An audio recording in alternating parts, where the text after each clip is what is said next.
Welcome to your Daily 5 for Wednesday, May 8th, 2024. I had seen in a couple of different places that the latest in the Japanese Godzilla franchise, Godzilla Minus One, a film that has broken a bunch of records, that did a tremendous amount of theater business, I think won an Oscar for effects or sound, I don't remember which, and has basically just been up and down celebrated as a great entry in the Japanese Godzilla franchise. I saw that it had come out for digital release in Japan, and so I was like, okay, well, that probably means it's going to come out soon everywhere else. But then I also was starting to see stories saying, no, it's going to be delayed, and we don't know when it's coming out for any place outside of Japan. And I've not been able to locate a specific reason for that, but I've seen it reported in more than a few places, so I thought, okay. And a couple articles said, well, instead of waiting, you might just want to use a VPN and change yourself to be in Japan. And I thought, yeah, I don't feel like waiting anymore. I'm just going to go ahead and do that. And so I rented the film from the Japanese Amazon site and watched it. And I have to say, for a while, almost halfway through the film, I wasn't sure where I was as far as the enjoyment of the movie. I knew that it was definitely not going to be, because basically at this point, the American films are Warner Brothers cartoons with kaiju. And then the Japanese films have been more of kind of a serious and more deliberate take. But the thing is, I'm not the biggest fan of Shin Godzilla. In fact, I didn't like it. And I know that movie, many people love it.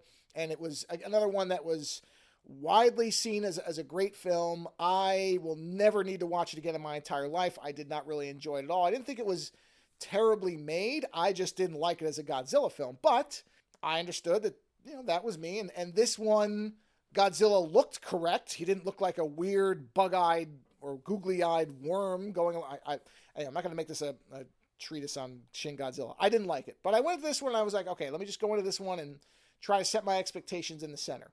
And for a while I thought, okay, this isn't Shin Godzilla. I knew I wasn't disliking it, but I didn't really know if I was going to end up loving it. And then at some point towards the center of the movie, everything just sort of clicked correctly for me. And at that point, I was totally on board. And by the end of it, yes, this is one of the great Japanese Godzilla films. And I think a large part because it's not really a Godzilla film, it's a war film. This is a World War II film. It's really what it is. In fact, one of the things I find funny about this movie is that when the 2014 American Godzilla came out, there were lots of complaints from people. Oh, not enough Godzilla. How can you call us a Godzilla film? He's barely in it. We barely even see him. And then, 10 years later, we get Godzilla Minus One, where, from what I understand, he may be in the movie 2 or 3 minutes more than the 2014 one. And nobody's having that complaint now, or at least not the same vocal amount of people saying there's not enough Godzilla in this.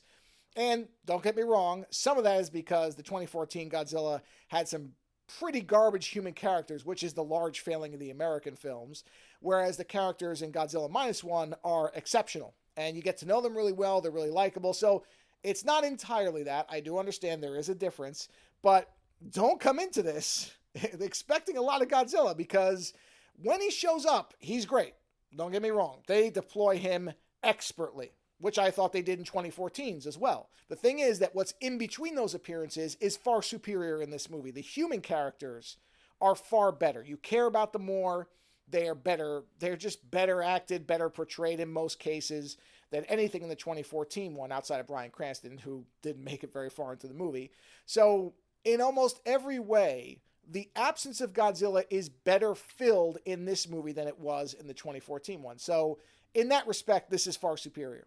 And again, I really would describe this less as a Godzilla film and more of a World War II film that happens to have some guest appearances by Godzilla. That's not a negative. I really got to the end of this movie and I thought it was a tremendously well done film. It just takes a little while to get there. And it's not like I don't have a problem with slow moving films.